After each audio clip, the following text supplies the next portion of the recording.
What's up guys? So, kasama ko na naman yung mama kong magaling, no? Meron daw siyang ipag-uutos sa akin. Eh, di ko alam kung ano yung ipag-utos niya, kaya ako naman sumusunod lang sa kanya. Kasi nga, nanay ko nga, di ba? Kaya habang naglalakad nga kami, linga ako ng linga kasi baka mamaya may malaglag na buko, masapul kami. Kasi puro buko yung pinaglalakaran namin. Ito na nga yung pinag-uutos na sinasabi niya sa akin. Kunin ko daw yung tiyan. Sabi ko, bakit? Tapos sabi niya sa akin, bunutan mo ako ng ubang kasi marami na akong uban. Nagmamakaawa siya sa akin kanina pa, kaya lang tinatanggi ko talaga na ayoko siyang bunutan.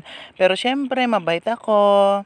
Charis! Yan na nga, nagbubunot na nga ako. Tapos nakabunot na nga ako ng mahigit 10 siguro. Ewan ko kung ilan na nabunot ko. Basta bunot lang ako ng bunot ng puting buhok. Hindi kompleto ang childhood mo kung hindi ka nagbunot ng buhok at meron kang premyo pagkatapos magbunot ng buhok. Pagkatapos bigyan niya ako ng premyo ng mama ko, hindi ko na pinakita kung anong tatak ng kinakain ko kasi baka mamaya makapirate ako. Alam niyo na yan kung ano yung kinakain ko. Syempre pagkatapos namin kumain ng biskwit, pumunta na ako ng dagat kasi inutusan ako ng mama ko manguha ng tulyat. Ewan ko ba kung makakakuha ba ako. Meron yung tumakbo na 2 bata para sumama sa akin, yung pinsan ko at yung kapitbahay namin kasi gusto din daw nila maglakad-lakad at manguha din ng maliliit na tulya. Habang naglalakad nga ako, ini-enjoy ko yung malamig na tubig ng dagat at yung magandang view ng ulap kasi nga hindi masyado maaraw. 3:00 na nga ng tanghali yan, syempre medyo nawawala na rin yung araw. Pero ganun pa rin, maganda pa rin yung view at yung tubig dagat. At kung meron kayong mapapansin dyan, meron kayong makikitang nakalitaw na mga bilog-bilog. Yan ang tinatawag naming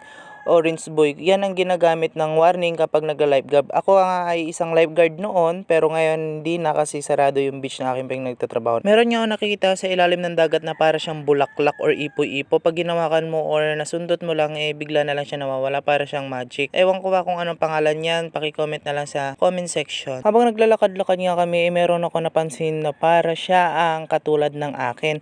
Nung nakita ko siya, maitim siya na magkatulad na magkatulad. Ewan ko ba kung akin yan or hindi. Sorry sa aking salita. Tapos hindi ko nga napansin dyan nung naibagsak ko, meron lumabas na kulay puti. Oo nga, parang akin nga talaga siguro yan. Pero hindi naman siguro. Sana hindi. Tapos nung nahawakan ko yung kulay puti na lumalabas sa kanya, sobrang lagkit at makating-makati. Sinusubukan ko nga siyang tanggalin kung kaya ko siyang tanggalin. Nag-ala Spider-Man nga ako dyan kasi nga masyado talaga siyang madikit. Hindi siya karaniwang parang malagkit lang, kundi sticky talaga siya. Para siyang glue na lumitaw sa dagat. Natanggal ko na nga yung puti na dumikit sa akin at meron ako nakitang parang gin. Pero tinapon ko din kasi akala ko tunay. Dahil wala nga kami nakitang maliliit na tulya, nagdahong na lang kami kasi nga wala talaga kaming maulam. Siyempre pag nandito ka sa probinsya, lahat pwede mong ulamin basta lamang dagat. Ganito nga yung tahong dito, native na native talaga. Hindi siya katulad ng mga binibili sa palengke na kulay green at malalaki. Habang nangunguha ako ng tahong, sobrang init na. Lumabas na ngayong haring araw, kaya naman nagpa-video na ako para makita niyo na rin kung paano makuha yung tahong sa dagat ng Bicol. Syempre pag nasa probinsya kailangan talaga magtiis ka kung paano ka kukuha ng ulam dito sa probinsya para lang mabuhay at magkaroon ng ulam sa araw-araw. Syempre dahil masakit na yung likod ko sa kayuyo ko, para lang makakuha ng tahong, nagdesisyon na rin kaming umalis ng mga kasama ko. Habang naglalakad-lakad nga kami, binibidyohan ko yung bulkan, pero hindi talaga nagpakita yung bulkan kasi puro ulap siya, kaya dito na lang ako tingin ng tingin sa daanan namin kasi